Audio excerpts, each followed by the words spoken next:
Hello and welcome to the Build With Baer Workshop. My name is Pat Baer. I'm here to build a Lego set and a model kit. I'm throwing the Bear Cave Lego site emote in the chat. If you're currently a subscriber, you can reply with those emotes. If you're a tier 2, you can reply with the scythe emote. Other ones, you got the regular ones there. Wristbands throwing the emotes in. I am updating my stream info because I forgot to update it previously. That happens now and again. But we're working on the Lego 1985 Audi Sport Quattro S1. And then when that's done, we're going to work on the Extreme Gundam Type Leos Eclipse Face HG.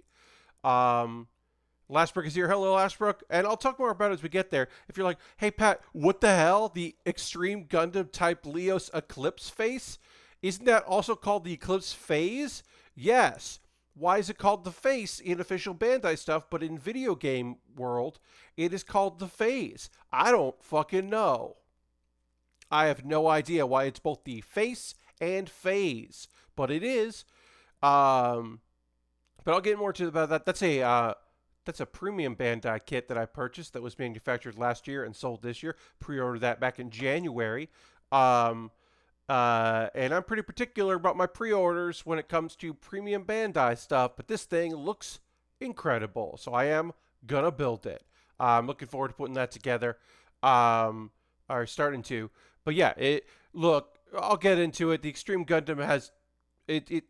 Let's just say it's not just a video game Gundam. It's also from a manga, but then the type Leos is the guy Leos is the guy who pilots it, and he has a bunch of variants. So this is the Eclipse face of the type Leos Extreme Gundam. And hey, Jam, welcome. So it's a whole thing. We'll get into it. I literally shot a video all about it, but we'll talk about it as we get in there. We're not done. We're basically on bag 2, just about bag 2 of our 1985 Audi Sport Quattro S1, which some people on the internet were very excited about, and I was like, whoa, okay, but they were very excited about this particular Quattro, which is rad, and I'm happy that they're happy. It's very cool. And then let me just check a thing here. Getting ready to do our stream. Check that out. Okay, we got some friends. We got some friends here. Got some old faces, some new faces. We're gonna have a good time tonight. I am gonna start off by talking. And well, of course, I'll always. Hey, Raz, welcome. I will start by kind of talking about a subject I didn't talk about on Thursday, but I did want to bring up today. I forgot, actually. It didn't come up. I am kind of bummed about a few of the WWE layoffs. There are some behind-the-scenes folks that didn't make the news that I know from various connections that I'm bummed about them. I'm particularly most bummed about Heidi Lovelace, which she, I guess, will call herself now, but she was known as Ruby Riott in the WWE. She was named Heidi Lovelace in Chikara and used it on the indie scene, and you could read her wording to make it seem like she's not necessarily going to continue to be Heidi Lovelace, since that was adopted in Chikara, but then also used in the indies, that perhaps she will use a different name. But I don't know. But I would imagine she'll have some other name that she'll use and then, do some stuff. She's probably, because she's incredibly talented. I'll say that right now. If you only watch WWE, you will not know that Heidi/Ruby is as talented. You will see like, oh, she's got some grit. She can work heel. She can work face. She cuts a promo. That's fun. But she's just got great energy, great ring work. I've seen her live and watched. So I'll tell the story. I'm going to retweet my tweet, and then I'll tell this story. That Saturday Night Build Night. Let's go. As I put some Lego pieces on here, I will tell the tale of one of her last matches as Heidi Lovelace before going to NXT. As Heidi Lovelace, independent wrestler, she is. They're taping a whole season of Chikara. Basically, at the time, Chikara Independent Wrestling League. I'm not going to talk about them too much because the creative lead of that group had some real accusations levied against him. So I'm not going to get into too much about him. But they basically decided they were going to film a whole season of their internet TV show because because Heidi Lovelace and Kimberly, who went by a different name, which I forget now, because she was only in NXT and never got called up, who is now Kimberly again. They were big characters. They were big people in the show, and they were going to go to NXT. So they were taping a bunch of stuff to basically make a whole season of television. So these tapings, they would do kind of secret. And they would need an audience. So one of the things they did was they had some of their graduates from their levels have basically a graduation show. It was their first matches, and of course their dark matches, quote unquote. And they were against their instructors because that's going to be a great way to make it, look good. Some of the more advanced ones had one-on-ones. Some of the less advanced students had tag team matches, which was neat. Also, because they had that audience there of like, well, I'll go see my friend in his first wrestling match. That makes perfect sense that they would have that. They would also have an audience to tape things. And one of the things they also did, which was very smart on their part, I will say, is they bust in kids. They had it was basically like a summer camp, like a day camp, came to see wrestling because the organization prided itself on, you're not going to have profanity, larger than life characters. It's a G to PG rated show. And particularly they weren't going to, anything they taped in front of kids, they weren't going to do that. So that way they get a large full crowd, and they get cheering kids. Some kids know wrestling. Other kids, this is the first time they're seeing live wrestling. And I will tell you this. I have never seen a group of kids, some of whom knew what was going on, some who definitely didn't know, but they're watching superheroes. They're watching people dressed up like ants, human-sized ants, wrestle against, like big, broad characters. There's like the old-timey hobo characters, and they're like, what? And then, like they're grungy and gross. And then they're like the characters that look like Power Rangers. Well, they look like Silverhawks, but that's a specific these kids wouldn't know. But yeah, they look like superheroes, and they're fighting. And then like they see Heidi Lovelace, this like buzz cut, green-haired, tattooed chick comes out to the ring, and she fights a dude that's kind of like a throwback to like the Honky Tonk Man in a way, or like Elvis. He's a little rockabilly and a little like rock and roll, but like, she's fighting a guy, and it's her last match, and they have this competitive thing, and it's like, he says the stuff like, you're never going to beat me and stuff like that, and they're cheering because like, she gets that fire, she gets that like pumped up thing. She looks out to the crowd, and these kids, they've been good. They've been having fun. They watched a bunch of stuff that was fun and high energy and silly. There's a guy in there that's kind of like Thor, and they're liking what's going on, but they just lose their minds about her comeback. Like it's imprinted.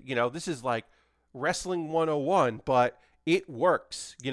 She, like every time she's trying to get offense, he cuts her off, and then she's building back up, and she gets fired up, and she just. She wins. She gets a day, and then he, handshake, sign of respect. And she thanks the fans because this is going to be her last match before she goes to Florida for NXT. And then after the show, the kids like swarm her. They are so psyched to meet her, and so excited about how well she did and how awesome she is. And it was like, yeah. Yeah, I mean, like, she's got something. And it's the thing. I knew that if they were going to let Kimberly do her gimmick, which is that she's a self-made princess. She's a princess who saves herself. She doesn't need to be rescued. Or Kimberly had the gimmick of a girl who thinks she's a princess and needs to be treated like one. Both those things work really well. But I was like, if they give Ruby Riott the right match, at the time I didn't know the character name. If they give her the right match, she'll put butts in seats. She is such a hard worker. She's so good in the ring. She's like so positive and just can control a crowd in the way that they need to be. And she's her kicks, her wrestling looks good. It looks crisp and clean and looks like it hurts. She's a star. And when they brought her up, they put her in front of two people that in the Riot Squad, so they named a faction after her. The problem is they brought her up when they brought up some other ladies and then repackaged them into a bunch of trios. And that was never going to work because there always had to be a team that was going to lose that. That whole thing was to make Sasha Banks a star, and it did. And to propel Becky Lynch up some and continue making Charlotte a star, which it helped do. But that was not designed, the Riot Squad was not designed to make Ruby Riott a star, which is a shame because she is so talented and so good in the ring. And was not able to properly showcase that. And yeah, I mean, it was that thing where it was like, I kind of wish she hadn't been called up so soon. And then they released one girl in the Riot Squad, and they broke up the Riot Squad, and it was a whole thing. And it was very clear they never saw her as the breakout star, which is hugely disappointing as someone that really likes her. So I have no doubt that she will sign. I don't know if she's going to go to Japan. I don't know if she's going to sign an Impact, which I could see, which is still kind of part-timey, and you can sign to Impact Wrestling, and you can go,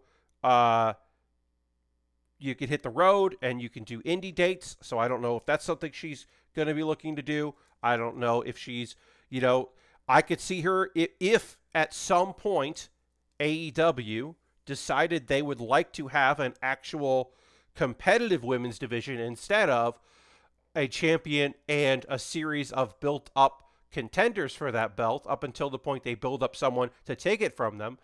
And they could have like other storylines that involve women that aren't tied to men's storylines if they ever decided they would like to do that. Because they have two women's belts there for some reason, but they don't really they only kind of deal with the build of one of them. She would do very well there if they wanted to actually build a competitive division, which I don't know if that's ever something they're going to want to do. Andrade is there now in AEW. That just happened. Andrade, formerly Andrade Cien Almas, he is now as a new name. But, he's still Andrade. And that's very smart for everyone. That's very good for him and very smart for them. I did this right. So this looks like this. And then this goes that. Hey, welcome. No, thank you for the follow. Appreciate that. But yeah, the other folks that were released, it is a strange time.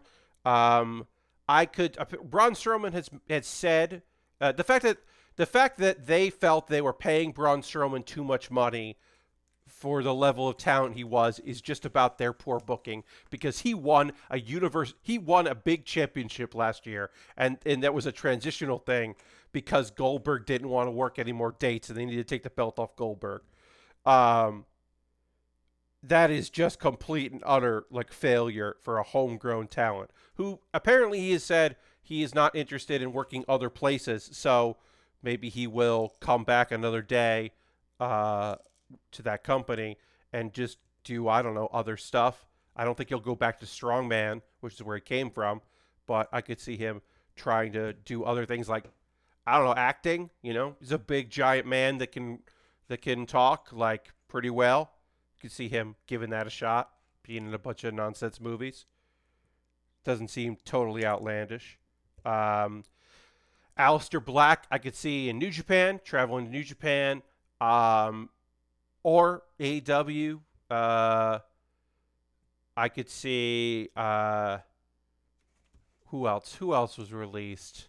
Buddy Murphy, I could see returning to, or I could see Buddy Murphy in New Japan pretty easily, or Ring of Honor or AEW, not AEW maybe, Ring of Honor possibly.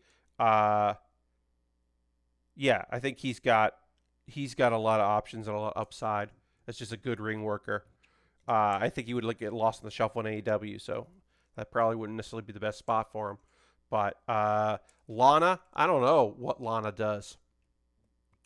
I mean, the obvious thing is she becomes the mouthpiece of Miro, her real life husband, and signs with AEW as a as a manager who occasionally wrestles.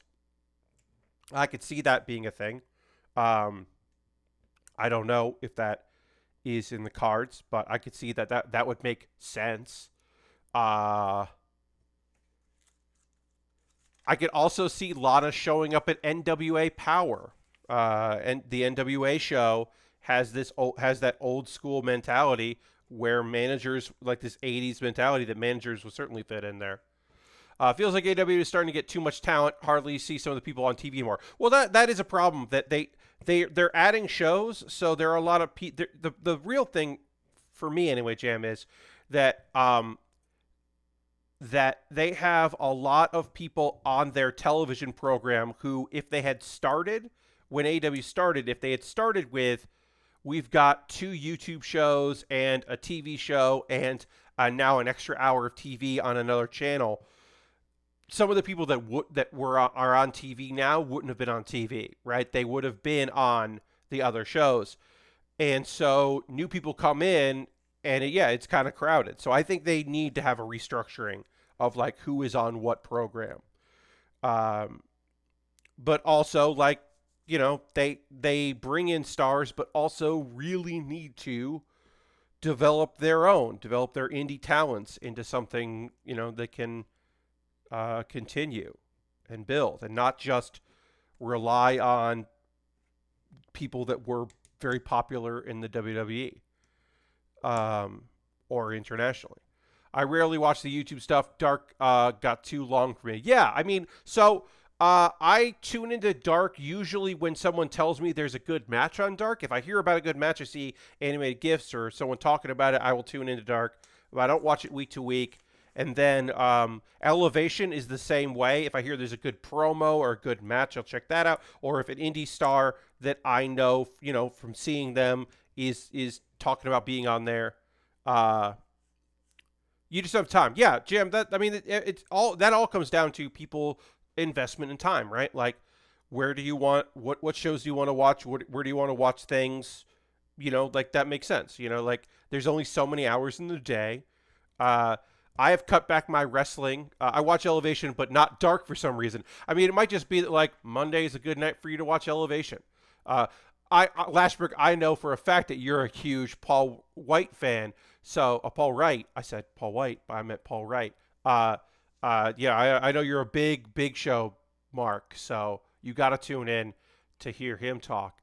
Um, all right. Check that there. Check that there. Great. Yeah. Yes, Lashbrook. I'm kidding. That was just one reason why I thought maybe that was why you were tuning in. It's most likely just like that's just what you're doing. But anyway, yeah. There's only so many hours, and like I have kind of toned down my wrestling. I watch some AEW. I watch some WWE. I'm very particular on performers rather than an ongoing story, rather than like everything, because there's too much. And also, sometimes on Tuesday I will try to watch the previous night's Raw, and it's terrible. And even like fast forwarding, it's just terrible. So it's like, well, I mean, yes, I of course want to see Riddle versus Xavier Woods, because I definitely want to see that. I definitely want to see Xavier Woods and Matt Riddle wrestle, because that's fucking incredible. And Xavier hasn't had a solo match in a very long time, so I was like, I want to see that. Wasn't so good when he recently fought Randy Orton. I wish Randy Orton had, they had a longer thing and it had been more competitive, because that was playing with a whole fucking thing. But sure, why not? I was curious at first to see how he would do. Uh, it's not great, but I still have him replace JR in a heartbeat. Yeah, I mean, Jim Ross should be. Honestly, Jim Ross should be there for special events only, and not week to week. I think him as the third man at special events is fine. I'd rather just have Taz be there every week, because Taz and Tony and like work really well together. And also when you throw in, like, yeah, it's just not my thing. I would prefer not to see real wrestle at all. Lastbrook, I agree with you, but I would not have guessed for how terrible Raw is. I would not have guessed that I would have been seeing Xavier Woods versus Matt Riddle or Riddle. That would have that it was a big surprise to see that, because many people cannot remember ever seeing Xavier Woods wrestle outside of a tag or trios match because he just hasn't in a very long time. So it was cool to see that. Occasionally it'd be like him and like Kofi would each fight an Uso. Like you would get that now and again. But it was pretty rare to see that.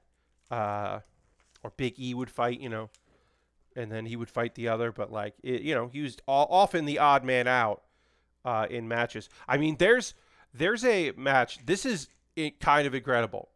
There was one time where they were like combining things around, and it was Big E and Kofi and someone else, and I think it was I forget who it was, but it was someone else versus three people with Xavier Woods on the outside. He wasn't part. They literally didn't have him compete in a trios match, or six man, and I can't remember who it was because they got him to dance, and I can't remember who it was, but it was a 3-on-3.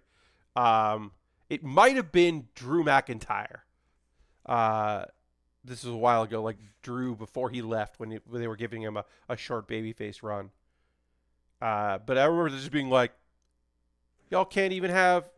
Come on, you could have him. You could have Xavier wrestle. I mean, there was times where he couldn't physically, but like you can have Xavier wrestle. That's kind of ridiculous. Anyway, I don't know if I have anything else to say about wrestling other than,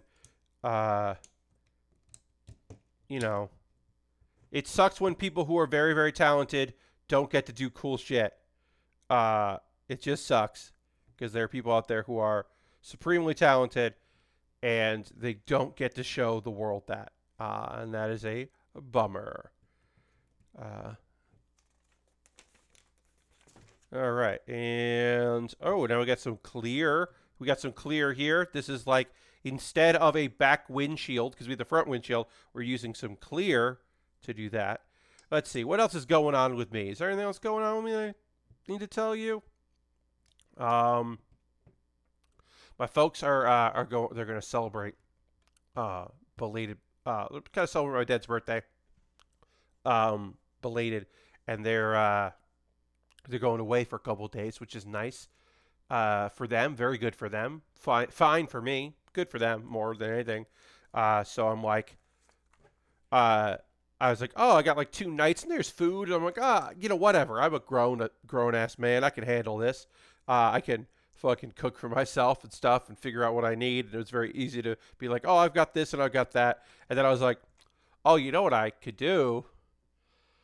I could just get Chinese food tomorrow night. So I'm doing that. And that is fun because we don't do a lot of takeout or delivery around here. So I had to go and update Seamless because I was like, oh, I have not used this app in a while, and make sure that was up to date because it has been a bit. It's been since February that I use Seamless. So got that all loaded up. Know the place I want.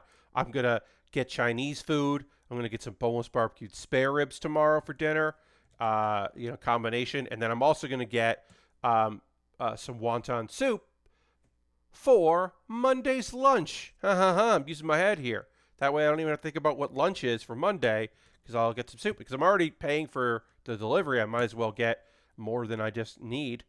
And that, good work, good. And it's for a place I've ordered from before, and I know I like their food, so I'm not going to be worried about it. Occasionally you got to worry when you're getting some stuff, place you've never been to before.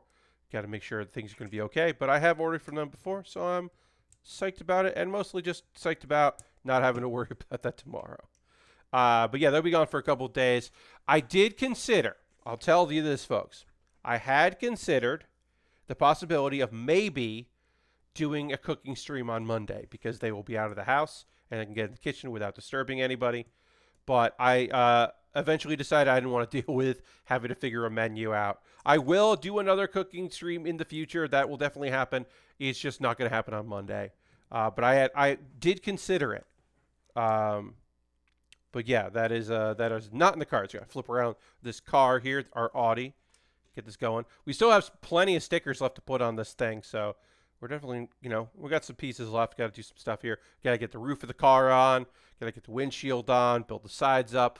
As you know, probably. I mean, we got a bunch of these left. We got to put the, license plate on. I guess didn't do that yet. So yeah, so we still got more to build here. But yeah, I was considering doing a cooking stream, but I eventually decided that I'd rather not, and we'll just do model kit and Lego building. I mean, we'll do model kit building because the Eclipse, we're going to start the Eclipse at some point tonight, but, we're not ready to, that won't take the entire, that'll take some time. It's a high grade, but it's still got a lot going on. Can you show the sticker sheet? I'm curious how many. So, Aristofan, this was the sticker sheet that was included with our, it had 19 stickers, but more than that because 16 was the same. There were two 16s. But yeah, this is the sticker here. You can see we have we use these stickers right here, and we use the middle. But we still have a bunch. So you're gonna find that there were a couple that were done up like this. The whole, this isn't a sticker. This came as a part. But quite a few. I've certainly seen more in other kits, so I don't want to say this was like the most I've ever seen for a Lego, but this is pretty much in line, as you know, with your Lego car, the Champion series, the Speed series, pretty in line with that. I had been building a bunch of 3-in-1s in the past. Thanks. I know those cars have tons. Yes, indeed. I had been, building those 3-in-1s. Those 3-in-1s don't have any stickers because you have to disassemble and then reassemble, so they don't bother with it. We're doing some yellow here. And then, of course, when I did that pre-owned kit, a friend of mine sent me, I didn't have to do any stickers because they'd already been done. All right, now we're putting Quattro in yellow on here.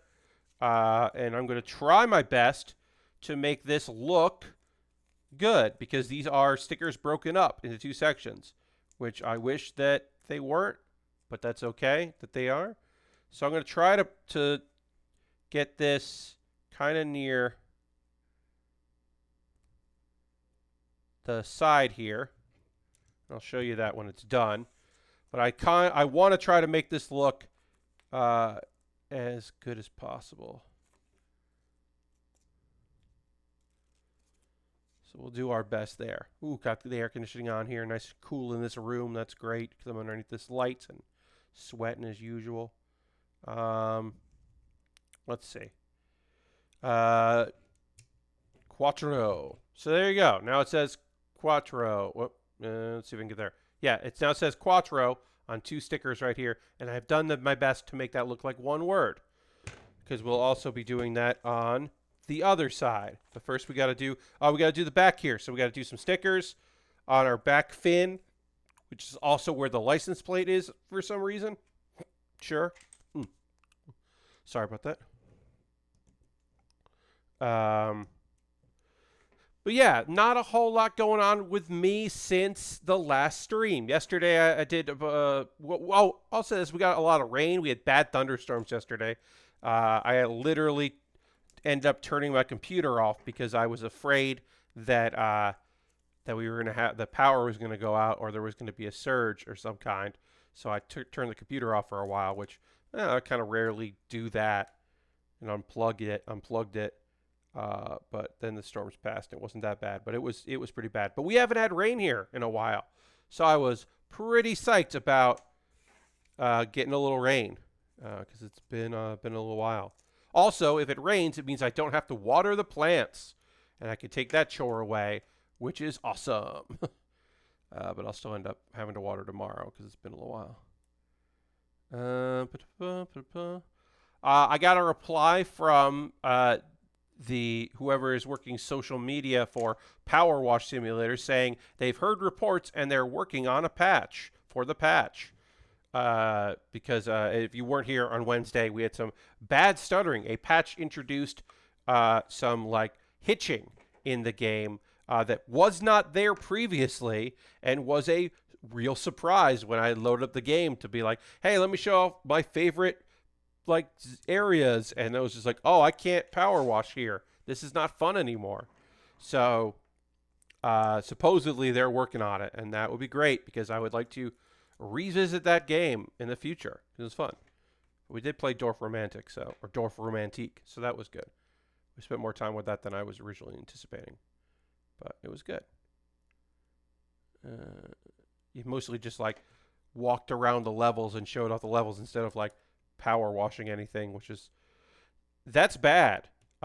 You want to be able to power wash stuff. So I just put the wrong 5 on here, so that's going to go on the other side. So I did that ahead.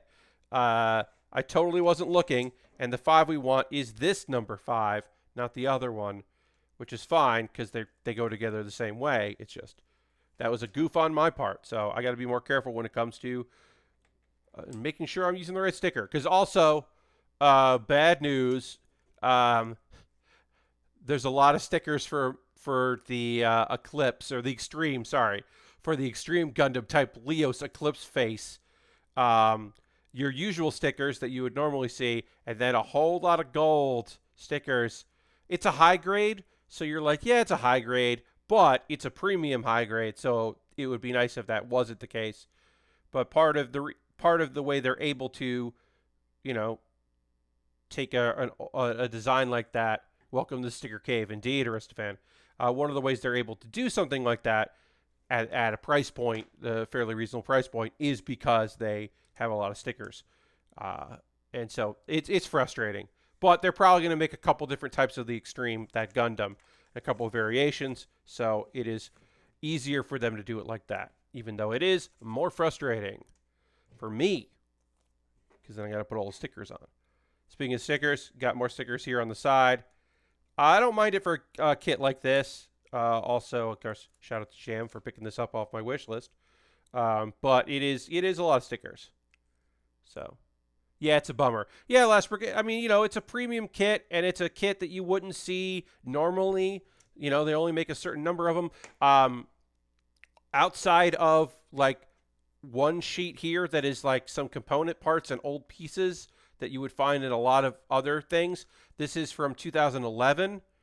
Everything else is from 2020 and is made, was made for this. So D is from 2011.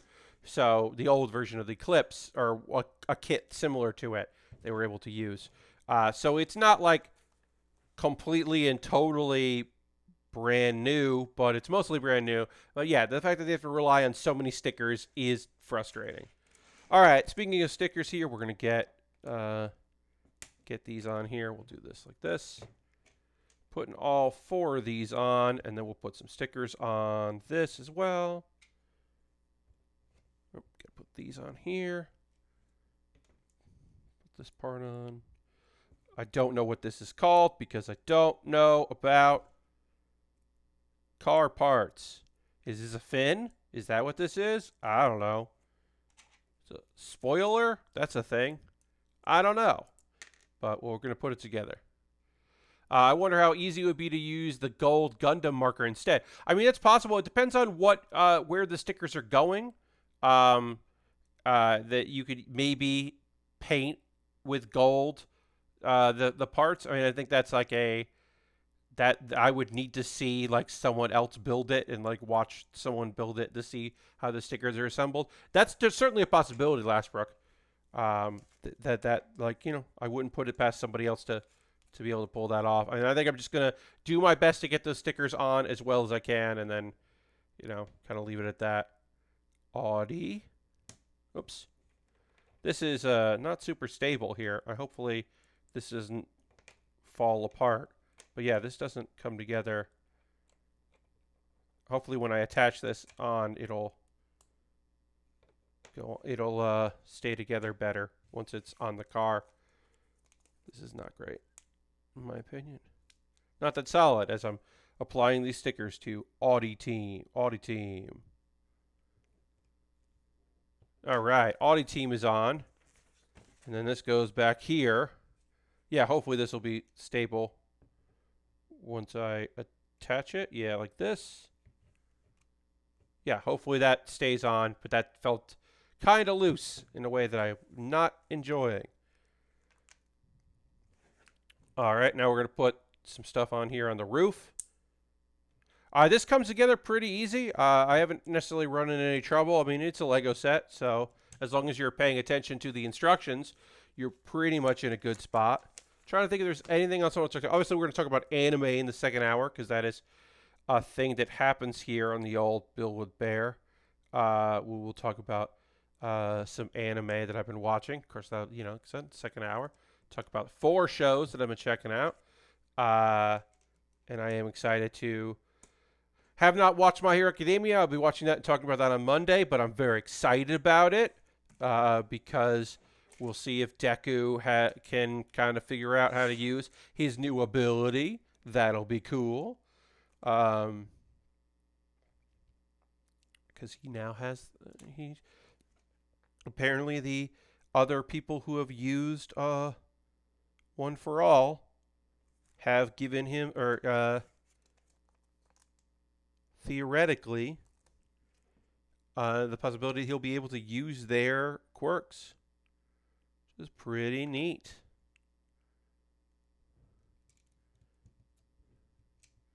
Quattro. Cool, cool, cool. All right. We've got a couple more stickers left. We're on there.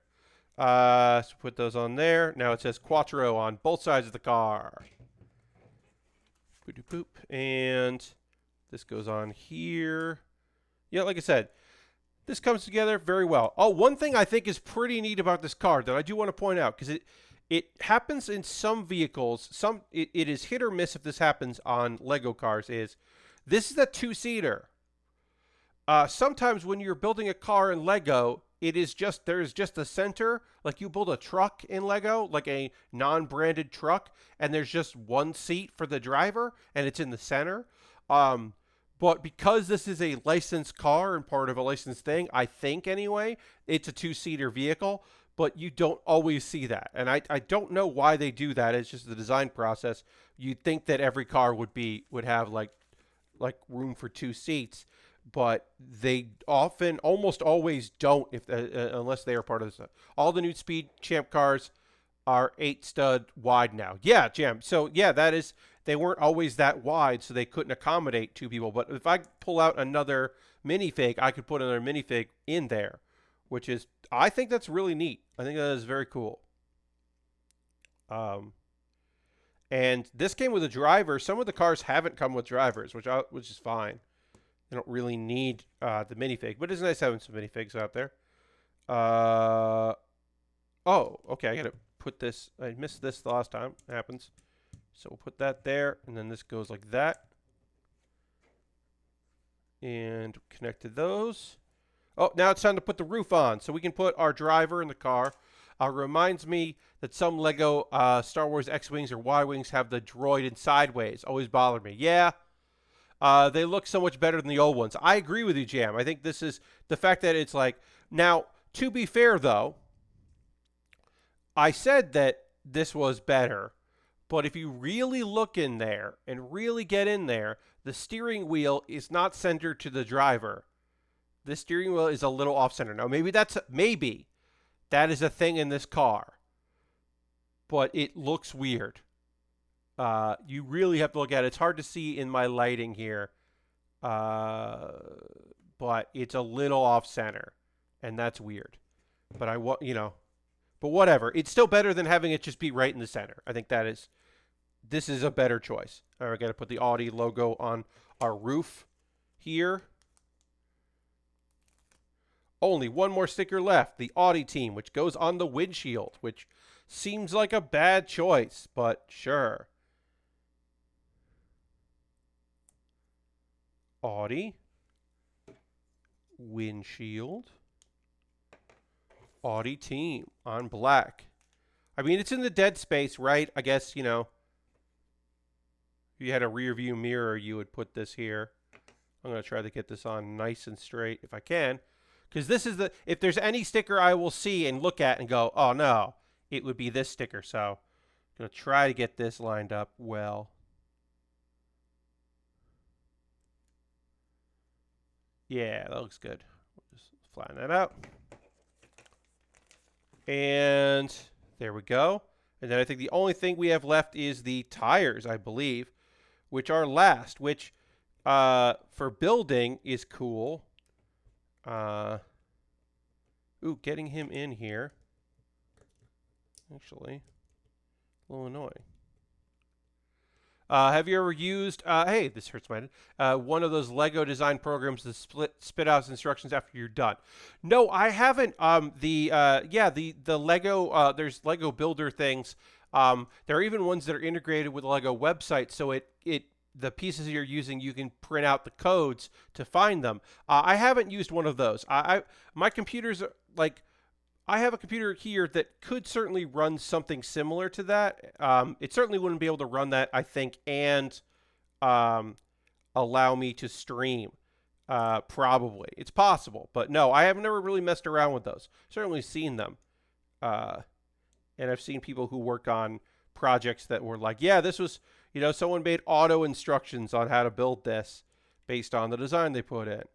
A often inspiration for me is Ian over at Loading Ready Run, Ian Horner, and he kind of tooled around with one of those programs and also built a Lupin character that was based on someone like did the design and then print out instructions and sent him that, and that was very cool to see that whole process, including the fact that, all right, let me try this, including the fact that he didn't get all the colors right. So some of the inside colors were wrong in the instructions. All right, yeah, so if I put the hands down, this will fit in. I was just trying to get a minifig in there because I like the idea of that. Oh, speaking of Ian Horner, here's the thing I can say. I can't, well, no, I can tell you the exact date here in 1 second. I'm doing Pat Baer's Anime Club live as part of PAX Online 2021. They're doing a PAX Online in July, and I'm taking part of it. And I'll put this right here. Pat Baer's Anime Club yelling about the shows we love, featuring Ian Horner from Loading Ready Run and Heather Derry from Loading Ready Run. And me, Pat Baer. Friday, July 16th, 8 p.m. Eastern Time at twitch.tv/PAX2. The panel will be pre-recorded. So I'm doing that sometime. I gotta get that done in this month. But yeah, I'm returning to PAX Online after doing it last year. It is Yelling at the Shows We Love, which is a similar panel that I did last year and that I did actually at PAX East, the last PAX before the lockdown. Big pull getting Pat Baer in a panel. Yeah, look, just having two names is weird. So I include myself when I only have two guests. But this panel really does just want two guests. Like, it really does, and me. If I talked less, I guess we could have a third panelist, but I'm not at the point where I still want to yell about anime in the panel I get to make about anime. So I'm just doing two guests now. I did three guests at the first show that was live, and there was too much. We tried to cram too much in. Having two guests allow people to really be able to talk about the shows they want to talk about and have something to say about the other shows. So I'm very excited to have that, and it'll be fun. And so I will be hosting that. If you don't want to watch if you don't want to watch in there, you want to chat with friends, I'll be hosting it here. And there's also there's a Discord. There'll be like an official Discord for the event, and I will be like, my name will be highlighted during my panel so that people can ask me questions there. And which is a fun and fine idea. I'm totally down for that. But I'm looking forward to doing it. because it's really fun. It is a fun show. That's not the only live show. I'll have an actual real live show. When is that going to be? That June 30th. June 30th. Wednesday, June 30th. I'm going to do, that'll be the next live Pat Bear's Anime Club here on twitch.tv/Pat Bear. That is my spring anime wrap-up / summer anime season preview, which I do at the end of every season or around the end of every season, where I talk about the show. I go through all the shows, talk about the ones I like, talk about the ones I'm just starting to get into, and then also talk about the ones that were terrible and I didn't have a good time. All right. Hey, folks, we're almost done with this kit, so let's decide what hubcaps are we going to use. We have two kinds of hubcaps, which is neat. It is neat they include both these styles of hubcaps. So we can decide what we're going to put on here. Oh, wait, no. What am I saying? Or yeah. So we can make the decision here. Which one do we want to put on? Do we want to put on the 5 or the multiple, many more than 5? And then we can put those tires on. But let me know what you think. You think it should be on? You want to do the 5 spokes? Okay, I got 2 votes for 5 spokes. I'm going to go with our 5 spokes there. So that's the 5 spoke. And then alternately is the multi-spoke. Pops more. I agree with you. I think this does pop more. Since it's white on white, I think that the 5 spoke is better than the many spokes or whatever that is. The what is this? For the 10 spoke. I think the 5 is the way to go. Now, can I remove this? Yes. Oh, if I do this, I can pop that out. Great. Yeah, so we'll do the 5 spoke. It's cool to give you the option. That's neat for the folks out there that are completionists, I guess, that want a version of this. It's also, there we go. Put that there. Yeah, so I'm excited to do that live show in the future, and then also excited to do PAX Unplugged. Not PAX Unplugged. Haha. PAX Online, I should say. I gotta get stuff ready for that. I gotta get schedules ready for that. I gotta get record it with my guests, get that all going. Hopefully we'll be able to get that soon. And this is the kit. We got some extra pieces here. And yeah, we got our Audi. Boo, rolls around, does all the stuff a car does. Looks good. I think I like this better than the Chevrolet, which is the last one I really liked of the car kits that I've built on stream. I think this one is real nice. So yeah, this one. Also, it does have the you can take these off the front lights here if you want it to look more like the photo. But I kind of like these lights. So, I gotta take that off too. Kind of like them. I think these extra lights are neat. So you can do that. And then, yeah, and that's our car. Once we wrap that up. So we'll put that there. Get this ready to put wherever. And I'm going to take a photo of this. And then we'll get ready to move on to our next kit, because we'll take a pause for the cause in a bit. But I want to get the next kit set up. I just got to take a photo of our Audi. Our Audi, 1985 Audi Sport Quattro S1. Boom. Try a different angle. Boom. Yeah. Did it. So, Jam, thank you very much once again for picking that up off my wish list. There are other Lego vehicles and other Lego sets on my Amazon wish list, which we'll talk about later. If you'd like to see me do some Lego, I do have a Dragon 3-in-1. I think that is I've talked about it before. It's a Dragon and also a saber-tooth tiger, and then also a Scorpion.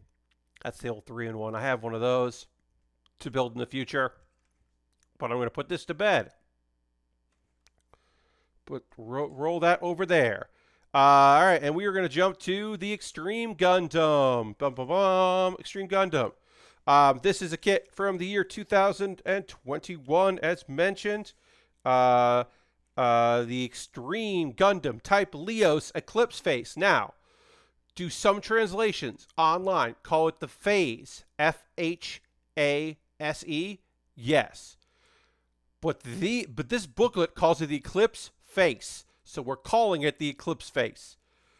I'm going with this. I don't know. But we got this here. We got to switch some tools around. Got to put this there. So I don't know. I'm going with what they say. We got polycaps, which, our last high grade didn't have any polycaps, but, what are you going to do? The oldest thing about this kit are these 2008 polycaps, or at least, printed out a whole warehouse full of them. And we got our X-Acto knife for putting on the many stickers of this kit. This kit's many stickers. I've already determined our white pieces here are going to have gray marker on them to make those pop. Our red, which is this red, in here as well, are going to have brown marker, and that will make those nice and beautiful. And then our yellow, because there's some yellow here, will have black marker. There's not much yellow, but there's a little bit. And then clear pieces, we most likely won't touch any of our clear. We've got some yellow clear here, and we have more clear over here, And these, most of the engraving on these is actually internal instead of external. So I don't particularly expect to do any panel lining on any of this, because the stuff you'll see through it will pop through the pieces. And so, but yeah, there's very little, with a few exceptions, there's very little panel, like lines to panel line on our clear pieces. And then we've got, some dark stuff that we'll just hit with black probably, like our weapons, which don't have to worry too much about, but, are here. So yeah, like I said, almost everything is from 2020 when this kit was printed, with the exception of this is 2011. But not all of this will be even used. Some of it is just internal pieces, components that are similar from a kit that came out then.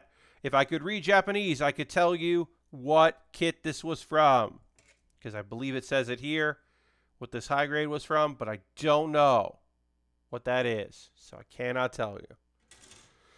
I think that's it as far as like me telling you stuff about this cool kit. Yeah, it's got big guns. You see these things on the sides of it? Those are big guns. Those are just giant guns that stick out of it. But it also has like, it's got like a giant cannon gun, but it also has like tiny guns. And the stand that comes out with it, this stand right here, this stand is not for the model kit. This stand is for the weapon, because the weapon comes out, it's too long to hold up. I also don't know if this high grade is going to be able to support the backpack weight without another stand, and so I'm keeping a stand close by when we get towards ready to actually finish it, because I think this stand, will hold up, but we might need another high grade stand. Yeah, we might not use the ABC5 connector. We might have to pop that in to balance this kit, because it's just got these giant nonsense weapons that need to go on it.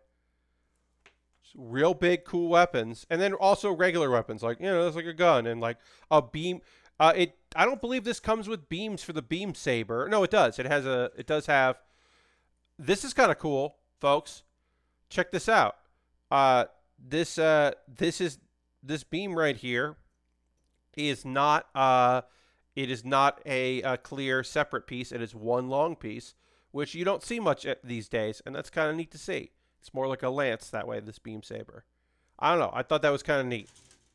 But yeah, these weapons are nonsensical, and there's also like, I'll never understand. Like, I know it's a gun that fits in the shield, so I get that. I get that it's a gun that fits in the shield. But why is this gun look like a guitar? Like, what? There's a gun that it just, because it fits in there, but then don't make the shield look like, what? And they're basically like, yeah, I love it. It says, assemble to your preference. Like, I don't know. I don't think this needs it, because this is just a weapon from the extreme. So I guess if you fucking want to build it, you can. But like, You don't have to. If you really want to have this cool shield, you could. But we'll build it anyway. I don't know if we're going to put it on the kit, but we'll build it.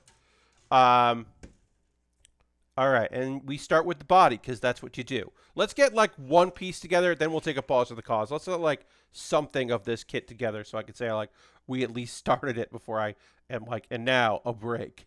Let me get my snipper clips out. I got my markers, got my eraser, I got my shelving unit. What if you need to hit someone with your gun? I guess, Lashbrook. I mean, yeah, if you can't reach your beam saber, you got to butt somebody. You just hit them with your gun, your wide guitar-like gun. I guess you can do that if you want. And then 6 is here. Great. Boom. Boom shakalaka. And we'll get that on a A14, A15. Great, great, great. Nice and easy here. So, yeah. When it comes down to it, I think I tweeted about this, about why I chose this over the other kits that were available for pre-order. Because basically, a lot of times it's like, if there's something like, look, if it's a Death Scythe, I'm going to fucking pre-order a Death Scythe. Like, yeah, I'm going to do that. But when it's other stuff, it's like, it comes down to a lot of like the look. And if it's a kit I haven't really built, like I've only done like the Crossbone Gundam. I'm going to be building a Crossbone Gundam Verka. The Crossbone 2 Verka. Like that was the thing that I haven't built on stream. I built the SD of it before, but I've never built a regular size of it, a high grade or a master grade. So I was like, you know what? That sounds like something I would like to build that. I haven't built on stream. Other than that, a lot of times it comes down to like the look and the vibe of the kit. Like this kit is just, it's got big weapons, which I really enjoy in a mobile suit. And then also it's just got like a lot of like cool looking design. I like the idea of building a Gundam from an arcade game. Not a video game specifically, but specifically an arcade game, not just a video game, an arcade game. And then also, it's been in some manga. But it has bright colors. I really love, there's so much red in this kit. The weapons are so big and vibrant. It's got clear pieces, clear color pieces, which really appeals to me. There's just like so much of this kit that I was like, this is a thing that I want to build, and I want to build it on stream. Like it just really spoke to me. So luckily, I am in a position to be able to, at the time, to pre-order it, and so I did, because it just looks so neat. But also, I'm aware, a thing with premium Bandai kits, there's stuff that's only available in Japan, the stuff that is available in the U.S. Fairly consistently. If you want something, you have to get it when it comes out, because if you're trying to get it later, it's going to be incredibly expensive or incredibly difficult to find, or both incredibly expensive and incredibly difficult to find. So a lot of times, if it's a thing I don't think is going to show up at conventions, like not that I have any plans to be at conventions this year, but maybe I will. Maybe I'll work a convention at the end of the year. I don't know. But if I end up anywhere that Premium Bandai's at, I have to think about what are they going to have in stock. I don't think they're going to have this in stock. Maybe they will. Maybe I'm wrong. Maybe like someone I know will be like, oh, cool, they had the Eclipse, and they'll show it off on Instagram, and I'll be like, oh, shit, I could have gotten that. But this felt like a thing that if I wasn't going to get this when I got it, I wasn't going to ever get it. So it met all the criteria. You know, like the thing that I will be looking for if I end up at a convention that has Gundam, that has the Bluefin group, is I'm going to be looking for those Leos that came out, because I didn't get any of those Leos. I got like the 2019 or 2018 Leo, but I didn't get any of the Space Leos with all the cool extra shit. I just did not have the money at the time to put into, like, the funds to put into that. So I didn't. And I'm bummed that I didn't have that capital, because when I'm looking at it, I'm like, this is fucking rad as hell. I really wish I had one of those. So those are the things I'm going to be looking for more than anything. Ooh, we got our first... Do we have our first clear piece? Yes. We're going to put our first clear piece on before I take a pause for the cause, because I wanted to get a little bit in there. I'm sure they'll get another run. Like, they'll certainly get another run. They'll be out there. And like I said, those Leos will, if there are, you know, it is a good I think like it's a good bet that they'll appear at conventions uh, because they would be a popular thing that people would be excited about seeing. I can't say for sure. A lot of wing stuff. Yeah. Yeah. Wing stuff shows up, gets another prints, and shows up at conventions. So that's the thing. Um, let's see. This has to, it says cut out cleanly, which we did. Align with the grooves. Get into the groove. Align with the grooves. I have aligned this with the grooves, and then I push back on it. Ooh, there we go. Yeah, that was satisfying. Pop. Look at that. That doesn't need anything. I'm not going to put any marker on that. Like, not that I would, because the pieces behind it are just going to pop for me. But dang, that looks fucking cool. It's just great. I love this kit. Like, has the appearance of like a lot of orange, but there isn't any orange in this kit. It's just this clear yellow. On the red kind of makes the orange like appealing because that is a very rarely used color in Gundam mobile suits in general. All right, I'll put one more piece on here and then we'll take our pause for the cause. A5. Get some yellow on here.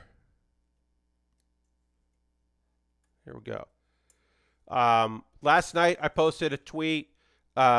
In 2009, there were a bunch of Gundam concerts because they were celebrating a bunch of holidays and stuff for anniversaries, and so there were a lot of concerts in 2009. And I never knew this until now, but the singer of the two entrance themes, the opening themes, I should say, not entrance, the opening themes for Gundam X actually was part of that concert, and it was like incredible. One. I do not believe that she is singing live. I believe that is totally her singing. I think the band is playing, but I do not believe because the backing track, at the very least, the backing track has like perfect accompaniment. Hey, Ghost Valve, has perfect accompaniment of her voice, but it sounds too perfect, so I don't think she's singing live. I think she's lip syncing, which is fine. But really, the real shock for me, the real like what was that Gundam X was a part of any kind of Gundam celebration. Like the fact that the G frames, that there is a Gundam X in the G frames, I was like, why? Please, huh? Because it's the least popular Gundam series of all time. It did terrible. It was doing so badly that they put it in a slot to die. And then they put it, and then they cut the episode order, and then the show got better. Once they cut the episode order and left it to die, they had to speed up to try to tell their story, and it turned out to be a pretty great series. But yeah, just the idea that like there was a room full of people at a concert of Gundam music, and then they cheered. They were like, yeah, yeah, yeah, yeah. Dreams from Gundam X. Sure. Also, that song fucking kicks ass. Both songs from Gundam X, both the intros are incredibly good. But Dreams in particular, so good. Anyway, we're going to take a pause for the cause. You might be asking yourself, Pat, what the fuck does that mean? And I'll explain it. Don't worry. And you don't need to swear. I mean, you can swear, but you don't need to. Basically, I do this every stream. If you're new to what I'm here and what I'm up to, every stream during the break in between the hours, I take a couple minutes to talk about ways you can support what I'm doing here.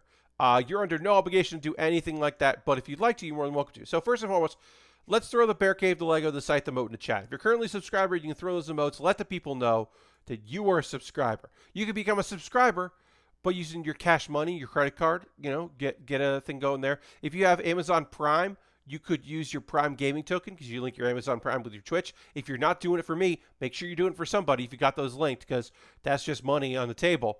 Support streamers if you can.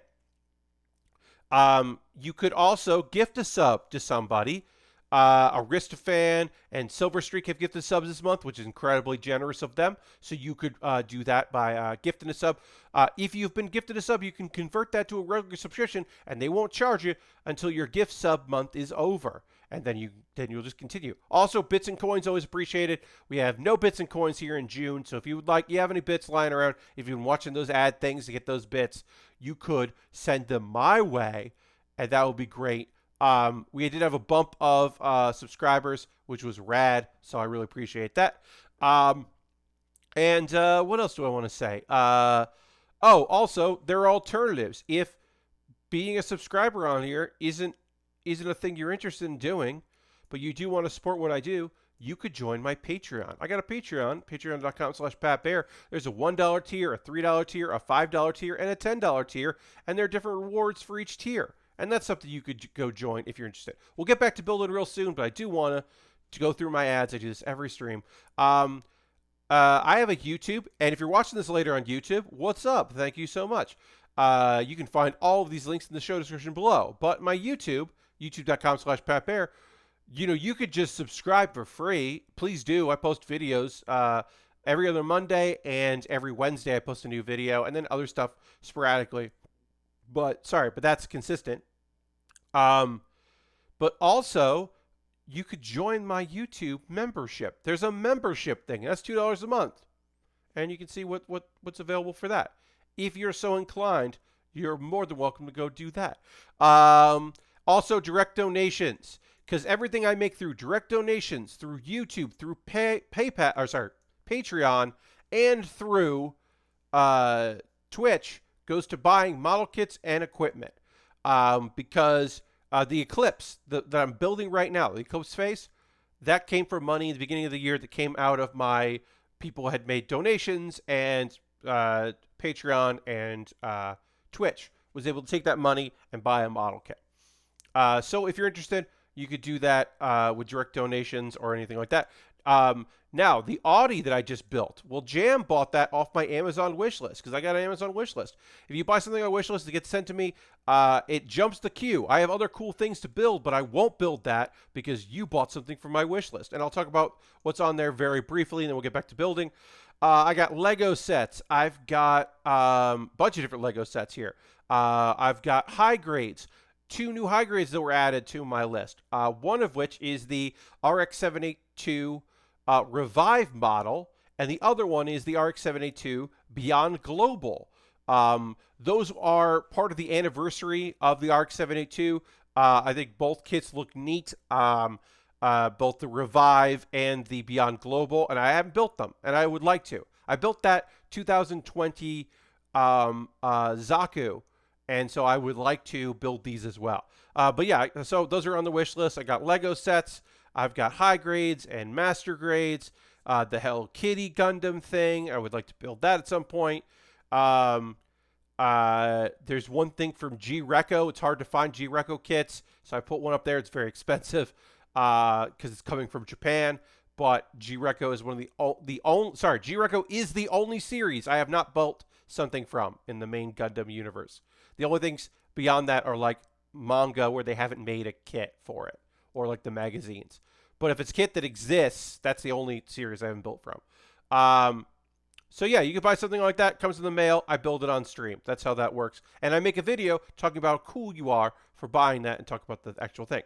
The alternative is you could buy a gift card from USA Gundam Store. You buy a gift card for USA Gundam Store, you send me a DM on Twitter with that code that you got in your email, and I will use that code and buy something from USA Gundam Store. Neat. That's that. I have a Discord. If you want to support me and you don't want to spend any money, join my Discord. It's nice. I post build photos. People post stuff they're working on. We had some cool shit come through lately. So you could join my Discord if you want to do that. Video links I want to share with you. Pat Bear's Anime Club. I have a new one coming out on Monday, but if you missed last one, my last video was about anime that revolves around food that I really like. So maybe you'll get a suggestion of a show you should check out. The next one that comes out on Monday, I'll just tell you right now, friends, because my $5 patrons are going to see that tomorrow, but everybody else will see it on Monday. I talked about anime adaptations that get it wrong, and wrong is in quotation marks. So I'm going to talk about a few shows that really were a bummer. Recent ones too. I'm not talking about old shows. I'm talking about recent shows that were like, this is a bummer, from a oh, that's weird. That was a weird choice, to, oh no, they shouldn't have done this at all. And so be sure to check that out. But right now, the other one is about food that's up there. Hey, Spen, welcome. And bear with me. I did an unboxing of this very kit that I'm building right now, the Extreme Gundam. I did an unboxing of it where I went through each thing, talked about the process of buying something on Premium Bandai and what that means, and looking at all the parts. I've never done an unboxing for Bear With Me before, but I thought it'd be a nice change of pace to do that. And it had just arrived when I was getting ready to shoot a video, so I did that. And now we're building it here. So you get an in-depth look at that kit. I go through the whole thing. So you can check that out. Those are the videos I want to share with you. I'm going to get ready to talk about some anime here. So I got to check that. I got to put this here. Put this here. Great, we're doing that. And then I'm going to drink a little water, which you could do, or stretch, do whatever you got to do. You know, get ready to talk, because I got to talk about some anime, and we got to get back to building, friends. But first, I got to check this one thing. Always check this. Okay. Great. All right. So I'm going to talk about some of the many anime shows that I watched. I watched 4 shows on Friday and Saturdays, you know, because Thursday is the last stream I had. And if you're like, Pat, you don't watch My Hero Academia? I do. But I only had 2 shows to talk about on Monday, so I decided not to watch that and savor that. So I'm going to watch it on Sunday. Good evening, Dirty. I'm just about to talk about anime. I'm working on the Eclipse face here. The Extreme Gundam type Leos Eclipse face, which we've barely gotten into here, but we're going to be building now. And I'm going to talk to you all about the anime I'm watching. So we are episode 21 of 24, because So I'm a Spider, So What has been a double-length series. It's a 2-core, as they call it. So we are now, things are heating up in the show. I will say this right off the bat, so that you could be disappointed along with me. This episode, these are very tiny pieces here, but I can panel line them. So I'm actually going to panel line these right on our sprue here. Let me just get the, sure, yeah. We're using black here on this gold, yellowish gold. So we're just going to be hitting those right here. And we're just going to do it, yeah, right there on the sprue, because these are a little small. So why not? So this episode of So I'm a Spider, So What? Did not feature a spider. We are in the modern times, because the spider stuff is all in the past. This is the modern times. Now, do I believe that one of the characters in this episode is Spider in her, like, adult demon form? Yes, I do. Do I have any proof of that from the anime? No, I don't. But I believe that the demon in white is Spider. That the battle she's about to have at some point in the past with the Demon Lord, she eventually evolves, because there is a brief talk about her having eventually evolving into something that has a humanoid form. So I believe that is what she will do at some point. That is my guess anyway. But yeah, this was an episode about the humans, the isekai humans. Because if you haven't been watching So I'm a Spider, So What? Or as I've talked about it for all of the weeks I've talked about it, you have tuned out. And this fantasy world has administrators who run the system. One of the administrators was hanging out on Earth, where the previous Demon Lord and a hero at one point went and attacked her. And the energy released killed all of the other students in the class that she was, like, chilling out in. So all of them were reincarnated into the human world, or to this fantasy world, and they all have powers and abilities.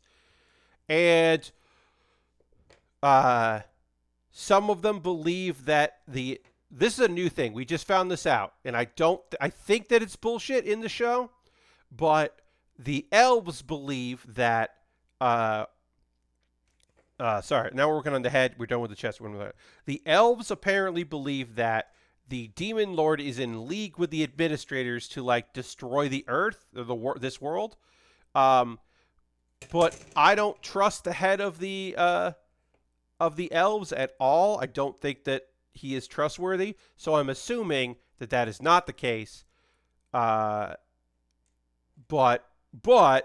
the Demon Lord is working with the clearly evil human Hugo, who is he was stripped of his powers, but somehow is powerful again, and is leading this this attack. E4, getting our E4 on. All right, we gotta get E4 on here.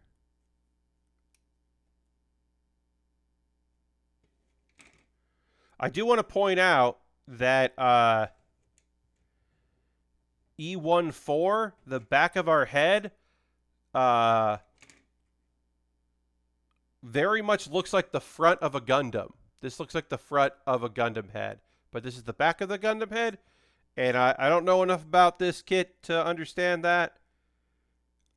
Oh, no, the other part is the back of the head. Sorry, I'm saying this wrong. I'll show you in a second here. This is the front of the Gundam head. This is the back of the Gundam head, but it looks like the front of a Gundam, and it's very strange. And I don't understand what's going on. Oh, also, I was supposed to put a sticker on this first, so I'm gonna try to separate this piece and then put a sticker on it. I messed up, so I'm gonna try to remove this without breaking anything, and I did it! Hooray! Now I got to put a sticker on there. Anyway, this is a climactic battle, because hey, as far as we know in this show, there's a couple evil isekai kids. There's a spider who everyone thinks is dead. Then there are some kids that did die. There is the teacher who is an elf. There is some human people that are strong, that are adventurers. Like we found out 2 of the kids that recently joined up with this elf thing or adventurers. There are a bunch of kids that don't have any powers per se, that were some raised from childhood, some that were there the whole time.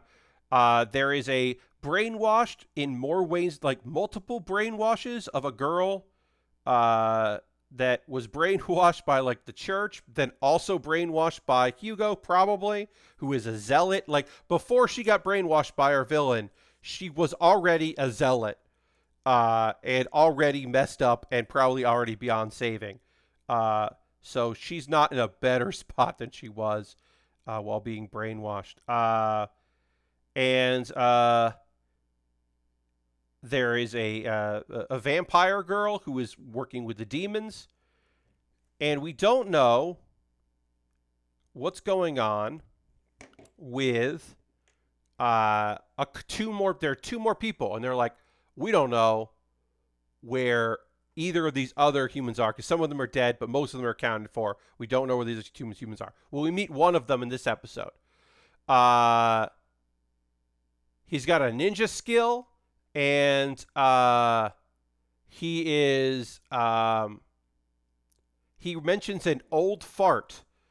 He's working for an old fart, which I think is just a translation thing. I think he means an old man, and it's just him being a little derogatory about the old man. But it does say old fart in the translation, which implies to me that he's working for the head of the church. So that would make sense. But yeah, he's there to destroy the teleportation portal so that no one can get out, because the barrier they had up goes away. Everyone's fighting. Hugo reveals that one of the skills that he received from the demons is the skill that after he kills someone, he can get a little bit of their power. Not all their power, but a little bit. So he's clearly fucking killed a lot of people. He has just clearly murdered a ton of people. Hugo continues to be a piece of shit. He fights with the teacher. She kind of holding her own, but she knows she can't. She could definitely kill him, and in fact, almost does. she encloses him in a barrier where there's no oxygen, and if he didn't have help, he would be dead.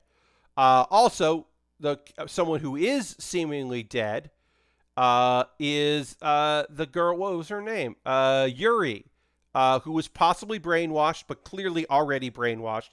She literally just gets a magic arrow to the back. Like the teacher literally kills her, which was definitely a surprise. I definitely did not see that coming. And then Shun is going to fight because, yeah, Sophia the vampire got involved. I don't know how any of them are going to beat her. Post-closing song, we're introduced at the post-credit song. So after the closing song, there's post-credits. We are introduced to a green-haired demon who we haven't seen before, and I don't know this for sure, but I am making a guess that this is the character that is the other isekai, the missing isekai person is going to be my guess. But I don't know for sure.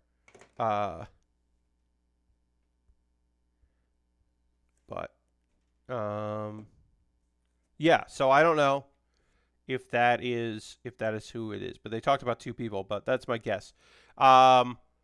And there's no spider scenes unless like White, who took the barrier down, is the spider, which is what I think, but I don't know for sure. And I also don't know why this Eclipse face has like another head on the back of it. Why the back of this kit is a different head. I do not have an answer to that. But we're going to put more stickers on it as I move on to talking about the next anime I want to talk about. We were episode 10 of 12 of those Snow White notes, and holy shit, do I wish this show was this good the entire time.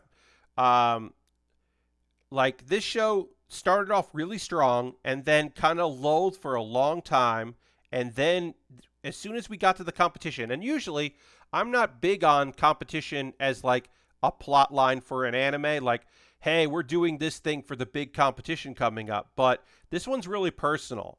So I like that because it plays a lot into the strengths of the show. And also, because this show is centered around music, well, once we get to the competition, the music is fucking awesome. So that has been very cool.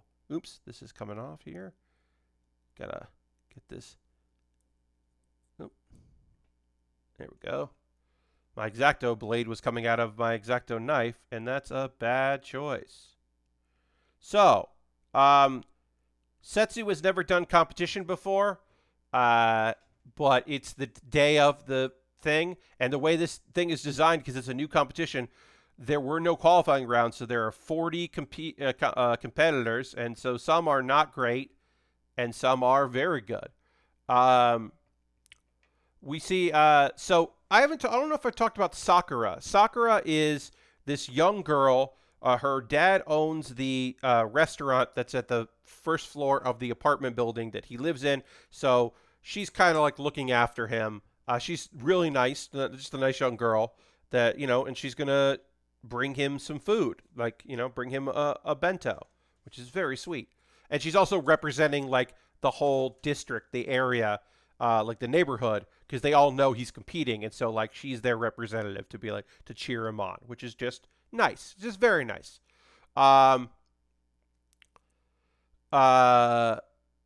Also, Soichi and Mai, Soichi is the guy that like defeated Setsu's brother, and Mai is the girl that she's not competing in this, but she always wanted Setsu to be like her competition and drive her, but he never wanted to do competitions.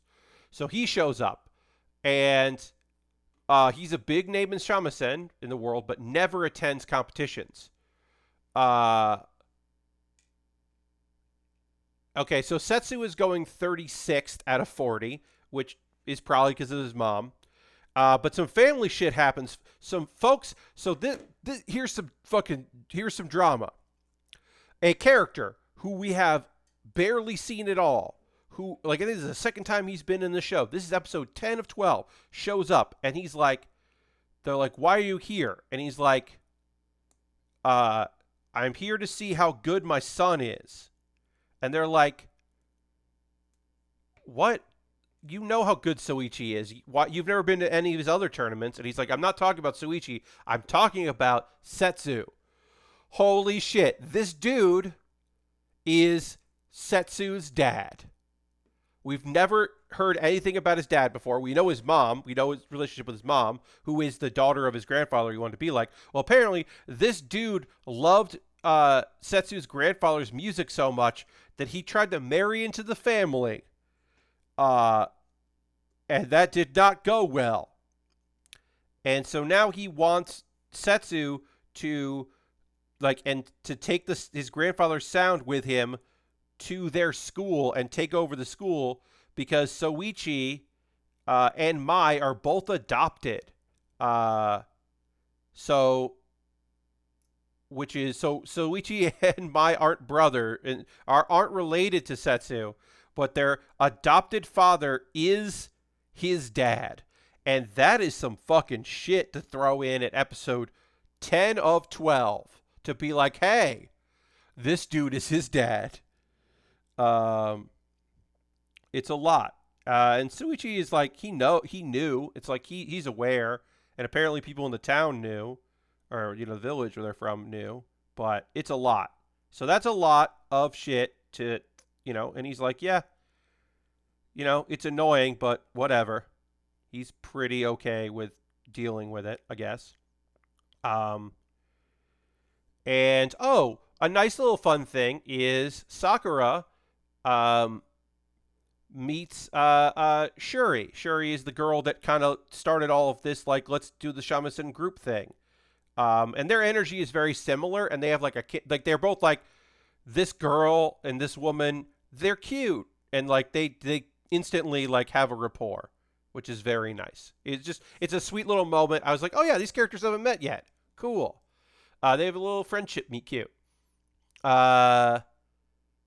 Okay, so one of the front runners, Ushio, performs. He stood out. He always stands out. He's the showboater. He's the one that jealous that Rai had a cheering section.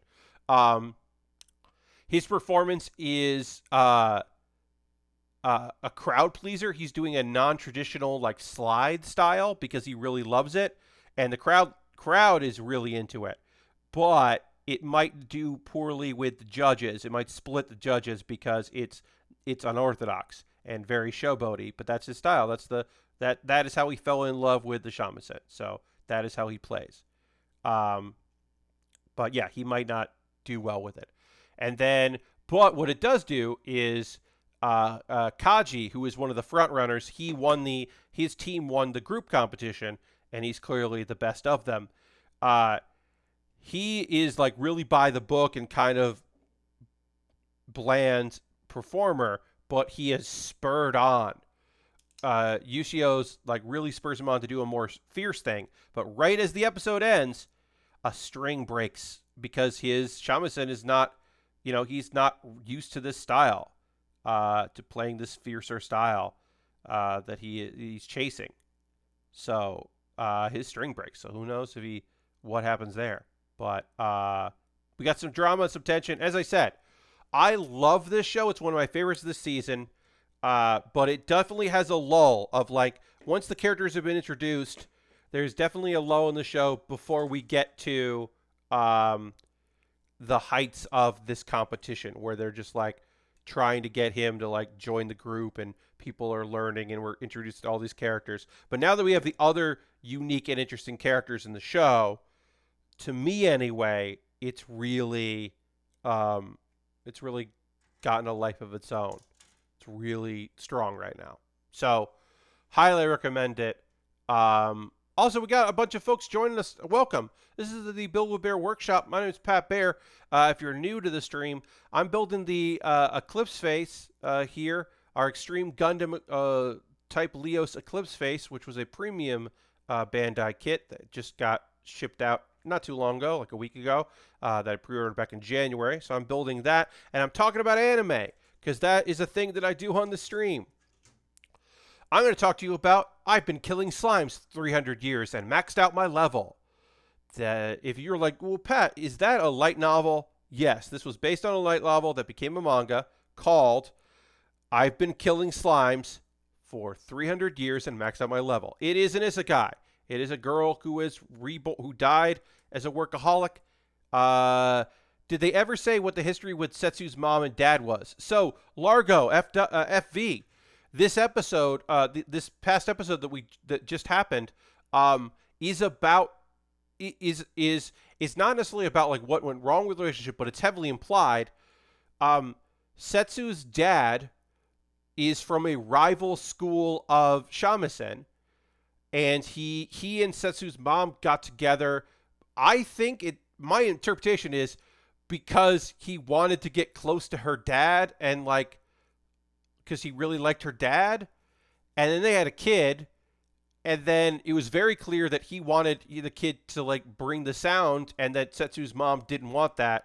So, and then he eventually got married, and then they adopted 2 kids. Or they're from a different, maybe their mother is their mother, but he adopted them. I don't know, but it's a whole lot of drama that just came in at this last episode that I was expecting to never know about the dad, but yeah, it is a whole lot of shit. There's a whole lot of stuff.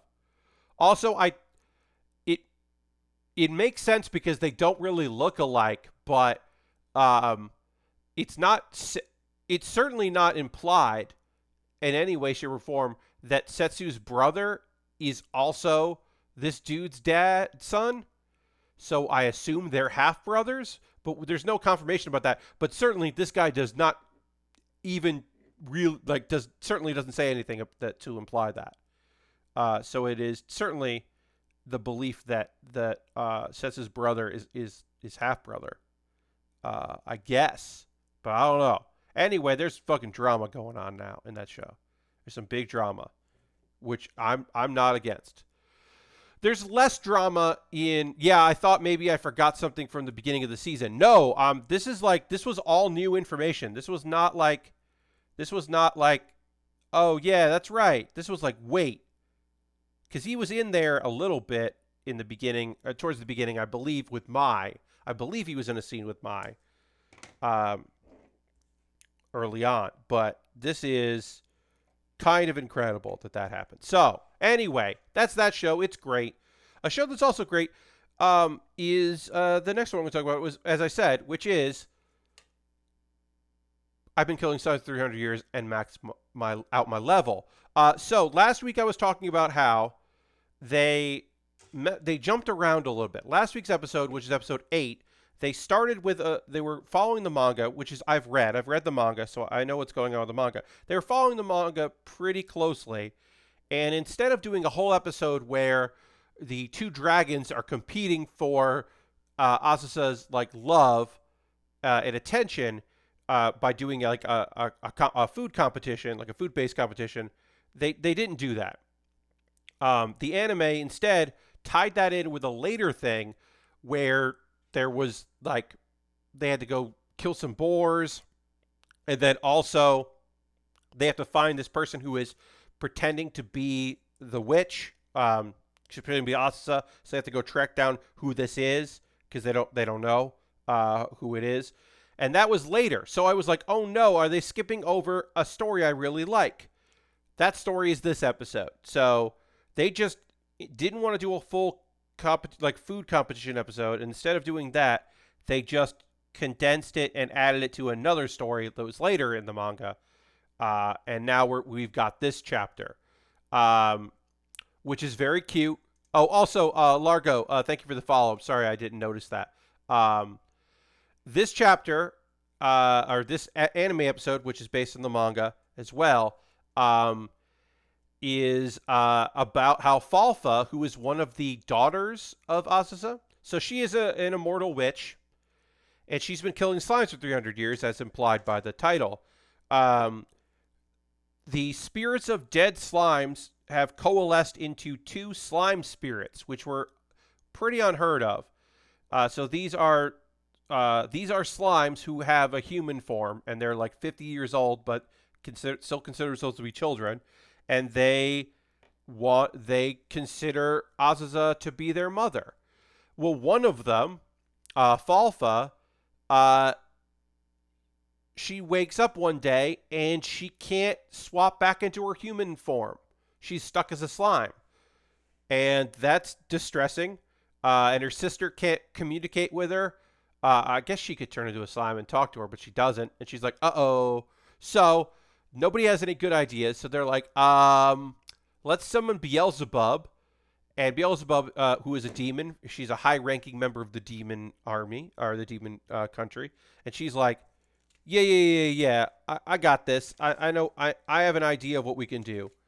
We're going to have to go and we're going to go find, because there's a slime that works at the demon lord's castle and hangs out there, known as the intelligent slime. And they're like, well, what's his name? His name is Intelligent Slime. And he is a slime they are a slime that can communicate. And so they go and visit the slime, and they're like, hey, so this is the situation. Do you know how to help? And the slime is like throwing things at the wall to communicate, and is like, well, you got to go find another slime that will help you, which is the magician slime. There's another slime you got to go find. You got to find the magician slime. If you find the magician slime, then the magician slime can maybe help you. So they got to go find the magician slime, who is known as the Magi slime. Also, to find the intelligent slime, she's got to kiss the demon lord, who's looks like a young lady, on the cheek, because everything looks like a young lady, including the magician slime, who takes a humanoid form using transformation magic in order to do spells, because it's easier to do spells as a human than as a a slime. And so, of course, she's a young girl. Looking girl, because why not? Because that's what this show is. There are very few There's like a couple old men that have been in the show. There are very few dudes in the show. It's mostly ladies. And she's like, look, I know what happened. Falfa must have like hurt herself in her sleep. She like pulled a muscle or something, and then her body was having trouble keeping its humanoid form, so it became a So it basically is stuck in the slime form. And she's like, I don't know how to fix it, though. But you know who you should talk to? You should talk to the fighting slime. The fighting slime, somehow through bodily movement, has figured out how to have a humanoid form. So that's who you should go talk to. Also, fighter slime is, of course, a cute girl. And she is called Fighty. That is her name. So that's 4 out of 4 slimes we've met that all have humanoid forms that are ladies. Let's see. Oh, okay. So they enter a fighting tournament because the thought is, Azusa's like, well, if I defeat Fighty, then she'll know how cool I am and she'll help us. That instead of just asking her, it's like, we're gonna do this. So also Beelzebub joins the fighting tournament. And of course, there's a clip of this on YouTube. Everybody fights. They're of course incredibly strong, and they have no problems defeating any of the fighters that are in this fighting tournament, including the fact that Beelzebub just straight up takes out Fighty immediately. But Fighty then agrees to help Falfa, which is the whole reason the story is happening. It was to help Falfa out. So mission accomplished on that respect. But, so that's done. But we still got to find the winner of the tournament because Beelzebub has wanted a rematch. She's wanted a rematch this whole time. So they fight, and the fight is sometimes goofy and sometimes cool. Like, they definitely spent some time and energy on this episode making the fight look really good. These two characters they're not using magic, but they're fairly evenly matched, but certainly, I don't know, it's just cool. It is cool fight scenes, and I enjoy cool fight scenes. So, yeah, so they fight, and we have our winner, which is Azusa. And then Fighty is like, hey, train me. Let me be your student. But then she gets a sense of Azusa's aura, which is the aura surrounded by the fact that she has killed slimes every day for 300 years. She's just like, actually, I'm good, thanks, bye. And she wants Beelzebub to be her, to be the student of Beelzebub, which is convenient because then if they ever need help with the slime girls, they can find her easily. So everybody wins, and everyone's psyched, and they're gonna go hang out. And she says, she's gonna, Azusa's gonna level up as a mom, and it's cute. Show is just cute and sweet and fun, and if you haven't been watching it, I highly recommend it. It is just a super sweet little show, and it is a cozy. It is certainly a cozy. People were trying to call another isekai a cozy isekai. This one's the real cozy show because it is just saccharine sweet and lovely. Big fan of it. So yeah, that is that. And the only thing I've left to talk about anime-wise is Welcome to Demon School Iruma-kun. This is a great episode. Iruma, okay, to get you caught up to date, Iruma, who is our main character, he's a human. He got bought, basically, and he lives in, he got bought by a demon, and he lives in the demon world, and he goes to school, and he's got to make sure that nobody knows that he's a human, because they've never met a human, and he doesn't know what would happen if they found out what the deal was. So he has to pretend to be a demon. He is under a spell, which makes him, everyone assumes he's going through his evil cycle, like puberty, but he's just under a spell that does make him evil, more confident. But really, he's just more confident in himself. He's still really nice. He's still like a good dude. Iruma is still like a lovely guy. He's just now has like a bad boy streak, but it's like he's a good bad boy. He's like the Fonz, which is a very dated reference, but I still think works in this instance. Anyway, he wants the class he's in, which is called the Misfit class, because they are certainly misfits. He wants them to be able to get out of the terrible place that they learn in and get respect from people. And he wants them to move to the Royal One, which is the classroom that was designed specifically for like the best student ever at the school, who went on to become a demon lord, who's been missing for a while. And, no one has been in that classroom since, but he wants to do it. The plan, the whole last episode, was him getting enough signatures. He had to get the stamps of a bunch of teachers, so basically their approval. And then if he got enough approval, like every teacher, except for the one that gave him the thing, if he got that, then they'd be able to move in. But, some tricky shit, a little bit, playing dirty. Caligo didn't say teachers. He implied teachers. What he said was faculty. So that includes all the staff in the school, which they didn't know about, so there's no way they could get it. They could get enough signatures. They don't think they're going to get enough signatures.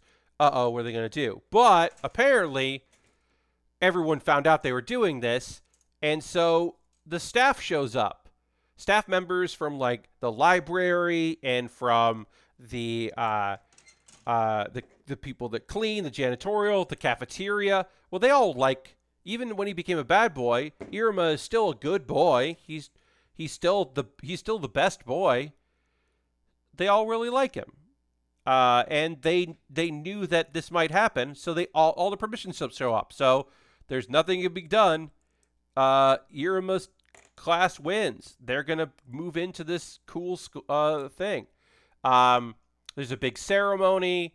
As one teacher puts it, I really like how the teacher that's in charge of the game battler puts it. They've gone from the weird class to the weird but amazing class. So people are fucking psyched about this shit. And they get into, there's a big ceremony, and they get into the classroom, And then one of my favorite reactions, like they're really psyched about this, but Sabro, who is this giant, he's a giant guy. He loves the Legend of the Demon King. He wants to be the Demon King. Uh, he loves it. This is where a Demon King studied, and he's just like openly weeping. And they're like, "Aw, he loves the Demon King so much. He's so happy." And it's just like this loving thing where they don't make fun of him. They're like, "Yeah, man, this is fucking cool. You're right. We know how much you love the Demon Lord. So like, this is great." It's very fun. Also, the skies darken as Iruma is still bad boy Iruma sits on the throne of the former Demon Lord. And people were like, "Damn, that looks good on you." And then that is maybe enough to complete the spell he was under, because the next day he wakes up very embarrassed because the spell is broken. He goes around apologizing. Nobody's mad. Nobody is mad at him for doing what he needed to do. People liked bad boy Iruma, but everybody's like pretty psyched about it, and it was cool. And here's the thing. That's the end of this little mini chapter, probably. We're still doing the larger story of the character that, or the ring that actually put the spell on him. He's dealing with that, and that gaining sentience. He's still going to try to level up. Also, a thing about this show is when they take a photo at the end, there's a character that appears. There's a character in this class, this Misfit class, that sometimes episodes he's in the background, and other episodes he's not. I noticed it this season. I didn't notice it last season, because in this season, in the closing song, he's like appears and disappears. There's a character that's never spoken a word. He's in the opening as they like give the names of all the characters, but he doesn't have any lines. He's just like a nondescript demon, and I want to know what the fuck his deal is. Who's this fucking demon that like? I thought this was going to be, because I've noticed him before, and I was like, oh, this will be where he, they can't get a signature, and so they need this dude to help out.